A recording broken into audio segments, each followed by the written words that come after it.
حضرت ابو ہریرہ رضی اللہ تعالیٰ عنہ سے روایت ہے کہ رسول اللہ صلی اللہ علیہ وسلم نے فرمایا کہ جب کوئی تم میں سے آمین کہے اور فرشتوں نے بھی اسی وقت آسمان پر آمین کہی، اس طرح ایک کی آمین دوسرے کی آمین کے ساتھ مل گئی تو اس کے پچھلے تمام گناہ معاف ہو جاتے ہیں۔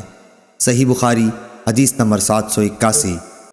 حضرت ابو ہریرہ رضی اللہ تعالیٰ عنہ سے روایت ہے کہ رسول اللہ صلی اللہ علیہ وسلم نے فرمایا کہ جب امام غیر المغضوب علیہم ولا الضالین کہے تو تم بھی آمین کہو، کیونکہ جس نے فرشتوں کے ساتھ آمین کہی اس کے پچھلے تمام گناہ معاف کر دیے جاتے ہیں۔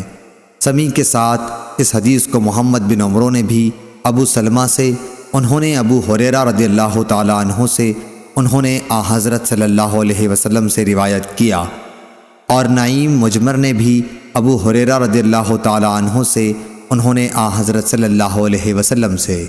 صحیح بخاری حدیث نمبر 782۔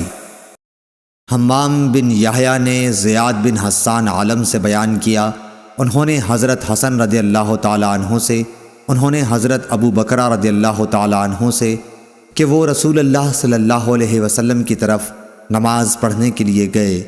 آپ اس وقت رکوع میں تھے، اس لیے صف تک پہنچنے سے پہلے ہی انہوں نے رکوع کر لیا۔ پھر اس کا ذکر نبی کریم صلی اللہ علیہ وسلم سے کیا تو آپ نے فرمایا کہ اللہ تمہارا شوق اور زیادہ کرے، لیکن دوبارہ ایسا نہ کرنا۔ صحیح بخاری حدیث نمبر 783۔ عبداللہ طحان نے سعید بن ایاس حریری سے بیان کیا، انہوں نے ابو العالیٰ یزید بن عبداللہ سے، انہوں نے مطرف بن عبداللہ سے، انہوں نے عمران بن حسین سے کہ انہوں نے حضرت علی رضی اللہ تعالیٰ عنہ کے ساتھ بصرہ میں ایک مرتبہ نماز پڑھی، پھر کہا کہ ہمیں انہوں نے وہ نماز یاد دلا دی جو ہم نبی صلی اللہ علیہ وسلم کے ساتھ پڑھا کرتے تھے۔ پھر کہا کہ حضرت علی رضی اللہ تعالیٰ عنہ جب سر اٹھاتے اور جب سر جھکاتے اس وقت تکبیر کہتے۔ صحیح بخاری حدیث نمبر 784۔ امام مالک رحمۃ اللہ علیہ نے ابن شہاب سے خبر دی، انہوں نے ابو سلمہ بن عبد الرحمن سے، انہوں نے ابو ہریرہ رضی اللہ تعالیٰ عنہ سے کہ آپ لوگوں کو نماز پڑھاتے تھے تو جب بھی وہ جھکتے اور جب بھی وہ اٹھتے تکبیر ضرور کہتے، پھر جب فارغ ہوتے تو فرماتے کہ میں نماز پڑھنے میں تم سب لوگوں سے زیادہ رسول اللہ صلی اللہ علیہ وسلم کی نماز سے مشابہت رکھنے والا ہوں۔ صحیح بخاری حدیث نمبر 785۔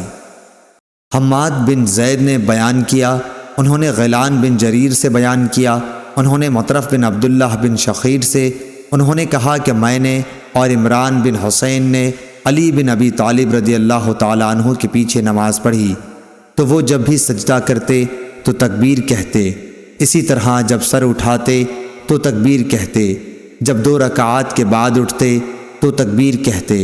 جب نماز ختم ہوئی تو عمران بن حسین نے میرا ہاتھ پکڑ کر کہا کہ حضرت علی رضی اللہ تعالیٰ عنہ نے آج حضرت محمد صلی اللہ علیہ وسلم کی نماز یاد دلا دی، یا یہ کہا کہ اس شخص نے ہم کو حضرت صلی اللہ علیہ وسلم کی نماز کی طرح آج نماز پڑھائی۔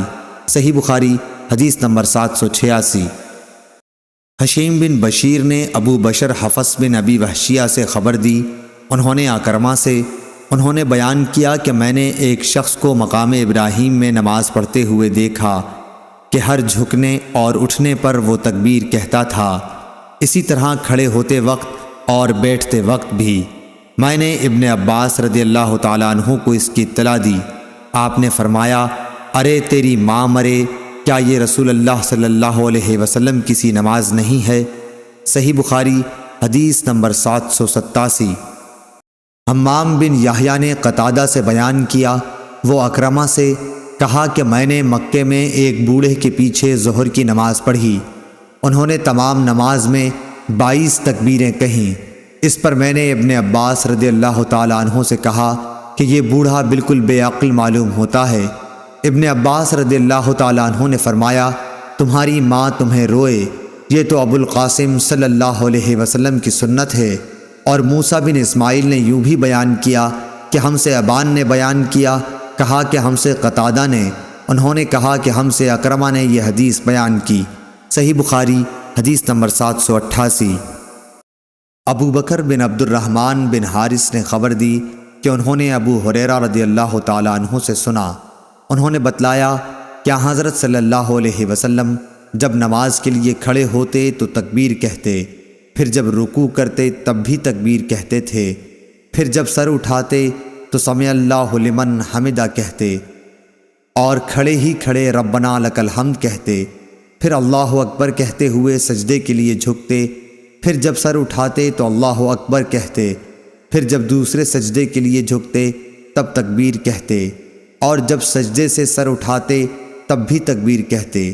اسی طرح آپ تمام نماز پوری کر لیتے تھے۔ قعدہ اولیٰ سے اٹھنے پر بھی تکبیر کہتے تھے۔ اس حدیث میں عبداللہ بن صالح نے لیس کے واسطے سے بجائے ربنا لک الحمد کے ربنا ولک الحمد نقل کیا ہے۔ ربنا لک الحمد کہے یا ربنا ولک الحمد، واو کے ساتھ ہر دو طریقے سے درست ہے۔ صحیح بخاری حدیث نمبر 789۔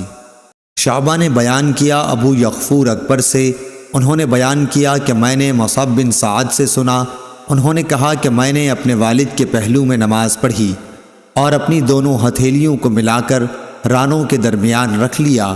اس پر میرے باپ نے مجھے ٹوکا اور فرمایا کہ ہم بھی پہلے اسی طرح کرتے تھے، لیکن بعد میں اس سے روک دیے گئے اور حکم ہوا کہ ہم اپنے ہاتھوں کو گھٹنوں پر رکھیں۔ صحیح بخاری حدیث نمبر 790۔